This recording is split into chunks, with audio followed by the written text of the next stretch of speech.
ku musozi Mihigo, zone Mihigo muri Komine Busiga, ni mu ntara ya Ngozi, ku rubibe Burundi busanzwe buhana n'ubwihugu c'u Rwanda. Ipilipili bayitaziriye inzahabu kuko yakuye mu bukene abatari bake kubera uburimyi bw'ipilipili. Abantu bo muri ako gace barasezereye nyakatsi, bubaka inzu za kijambere, barigisha abana babo mu mashure, ubukene barasezera kubera uburimyi bw'ipilipili. Iryo terambere muri ako gace ka Busiga ryashobotse kubera umwe mu rwaruka w'imyaka 27 yitwa Emmanuel Nibizi bataziye gapilipili yatanguje uruganda rwo guhingura ipilipili yise Karababa, ishogwa mu bice bitandukanye vy'igihugu. Abanjije kwigisha urundi rwaruka n'abandi bakuze kuyirima kubera iryo terambere. Ubukene arabaza co kimwe n'ababa muri ako gace asanzwe abamwe. Bwa mbere narayirima, hama iyo pilipili maze kuyirima ndetse ndayirimye igapfa, hama niho mu nyuma niga ingene shobora kuyitransforma. Yego umugambi nawe ubandanije kugeza kwino saha ndayihingura. Ni pilipili yitwa Karababa. Ipilipili agube ko natanga kuyihingura, muri uko guhingura hariho urwaruka rushika 40 ariko rusanzwe rurimo ipilipili. Ipilipili umuntu yamura mu ndwi, ni igihe ushobora kwamura nk'ibiro 50, ndetse ubu ipilipili ikiriko kaba kigurwa amahera 2500. Umva n'amafaranga menshi. Umuntu ariko arabibona yo kwiyumvira ko ari ikintu kidafise akamaro, muga ipilipili irafise akamaro ndetse mu rundi rwaruka kuko nta bushomeri, urumva yuko yamura amafaranga mu ndwi. Kubera guteza imbere uburimyi bw'ipilipili, n'abanyeshure bari barahevye amashure bahurumbira ibisagara kubera ubukene, barasubiriye kw'ishure baranarirangiza, barikenura kubera uburimyi bw'ipilipili. Egide Nduwimana numwe muri urwo rwaruka rwari rwarataye icizere c'ubuzima, rwasezeye ubukene kubera uburimyi bw'ipilipili. Ipilipili niyo yanyigishije kugera no munsi, nta kindi kintu, nta biharage ndima, nahereye ku ipilipili. Nuno munsi niyo ndiko ndarima.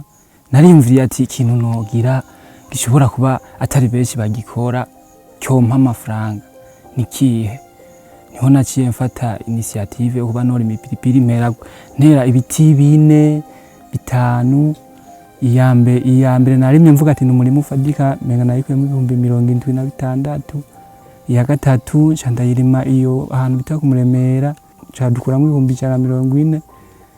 Iya kane ndimye niyi ndiriye pfo mu Munyaba, nateye ahantu mu mwonga agira amazi kugira no muci nzogume ndonka ko aho ngeze uno munsi.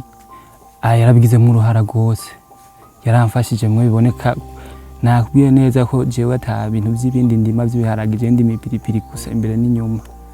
Kandi ubu gerageje kuraba ndamaze kuronka isoko, nkaronka amafaranga, kandi n'ubu ndapanze ahayombi yo ruguru cyose ni pilipili, nta kindi kintu je nta muntu amfasha. Nayo abanyagihugu bo ngaho ibusiga barashimagiza cane uburimyi bw'ipilipili bwatejwe imbere na Emmanuel Nibizi bakunze kwitaga pilipili kuko rwabakuye mu bukene buzura inzara. Cypriano n'umutama w'imyaka 60 yemeza ko ipilipili yatumye yisununura mu buzima bwiwe n'ubw'umuryango wiwe. Ipilipili tucyaruka bayishira mu byo kurya tukabiki, ariko ubu onyi haraje ubuhinga aribwo bw'urwaruka wavumbuye yuko bayihingura bakayishora mu mahanga. Ubu ni nayo yarafashije ku mafaranga y'ishuri n'ibikoresho.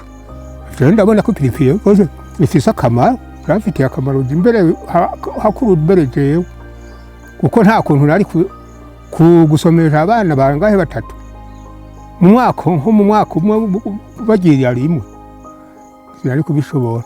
Abagaye ntacyo bazi, ahubwo gusa nibashibuka ubute baririmbe. Emmanuel Nibizi yateje imbere ubwo burimyi bw'ipilipili, asaba urundi rwaruka kwitunganiriza imigambi batazeyinze na burya mu burimyi harimo inyungu. Byarantejeje imbere kuko muri byo kunteza imbere ndafise entreprise hingura ipilipili, hari ibyo maze gukuramwo aho nk'inzu aho mba, yaramfashije kugira mariage, yaramfashije ndamaze gukuramwo ikawa, ndamaze gukuramwo n'agaparasera, kandi ibi byose ndabikesha ipilipili.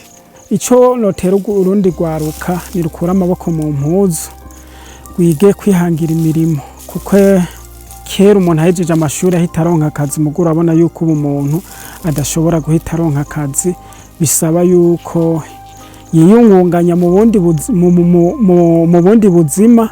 Ngaho muri komine Busiga mu ntara ya Ngozi, ku rubibe Uburundi buhana n'igihugu c'u Rwanda, mu gihe ubundi buce butandukanye bw'igihugu na cane cane uburi kure y'ibisagara bugarijwe n'ubukene, kubura akazi, gufungura nabi.